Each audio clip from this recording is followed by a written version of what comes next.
आप लोग थारू जनजाति के बारे में सुने होंगे या जानते भी होंगे या पढ़े भी होंगे। थारू जनजाति मूलतः भारत और नेपाल के बॉर्डर पर पाए जाते हैं। वो भी मुख्यतः बिहार नेपाल के बॉर्डर और यूपी के बॉर्डर और उत्तराखंड के बॉर्डर जो है नेपाल से जुड़ा हुआ है, उसके दोनों तरफ में पाए जाते हैं। लेकिन इनका ज़्यादातर थारू जाति जनजाति के लोग नेपाल में ज़्यादा पाए जाते हैं। उनकी लगभग संख्या वहाँ पर 7 से 8 लाख के करीब में मानी जाती है। वे यहाँ पर तो इंडिया में जनजाति में शामिल कर लिए गए हैं।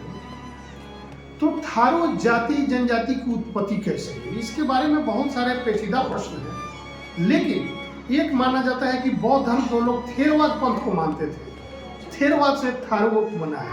लेकिन वर्तमान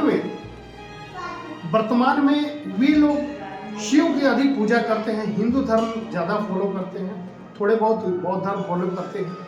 लेकिन उनकी उत्पत्ति यदि देखा जाए तो रियल में 12वीं सदी के बाद में होती है।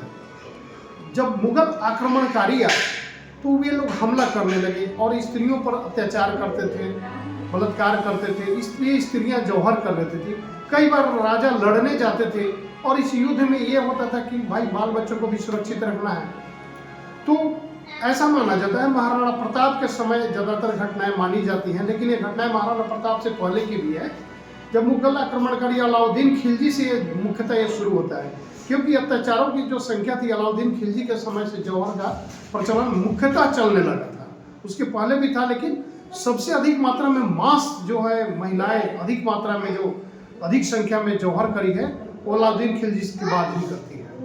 तो क्या है कि जब राजा युद्ध करने जाते थे तो अपने जो प्रमुख दरबारी सामंत थे तो वे अपने महिलाओं को नेपाल तरफ भेज दिए, यानी ऐसे जगह भेज दिए ऑफ साइड जहाँ पर वो मिलिट्री नहीं पहुँच सके, विरोधी खेमा नहीं पहुँच सके और मुगल आक्रमणकारी का पहुँच वहाँ नहीं हो।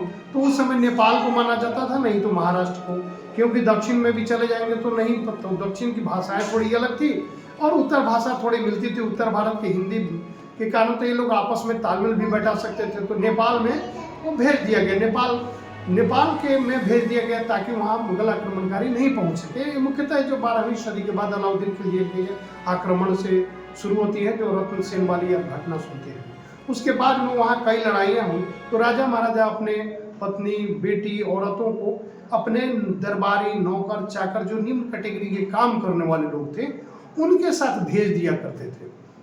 वे लोग यहाँ पर आए। दरअसल में जब यहाँ पर आए तो बहुत देर रह गए उधर, उस समय कम्युनिकेशन व्यवस्था नहीं थी और वे लोग अधिकांश राजा या तो युद्ध में मारे गए या उनका राज्य छिन्न भिन्न हो गया, वो भी बेघर हो गए।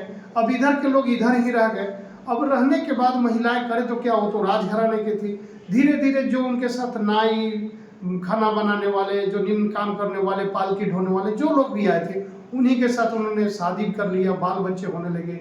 और चूंकि जंगल में रहते थे, जंगली एरिया ज़्यादा थी, तो वे समाज से लगभग दूरी बढ़ा लिए। चूंकि ऑफ साइड में ही भेजा जाता है, जंगल या पहाड़ी क्षेत्रों में जहाँ पर पहुँच नहीं हो दुश्मनों का, तो धीरे धीरे उनकी प्रवृत्ति हो गई और वो रहने लगे। और आज भी उन वहाँ की महिलाओं में राजकुमारी की भावना है। वो कभी भी जमीन पर खाली जमीन पर नहीं बैठती है, कुछ न कुछ रख कर ही बैठती है। और आज भी वहाँ की माताओं का स्थान उच्च है और मातृसत्तात्मक समाज में एक तरह से कहिए तो माताओं का प्रभुत्व तो ज़्यादा है, पुरुषों का प्रभुत्व वहाँ पर कम है उस समाज में, क्योंकि वो तो राजघराने की रही है, राजघराने की, राजपुताने की रही है।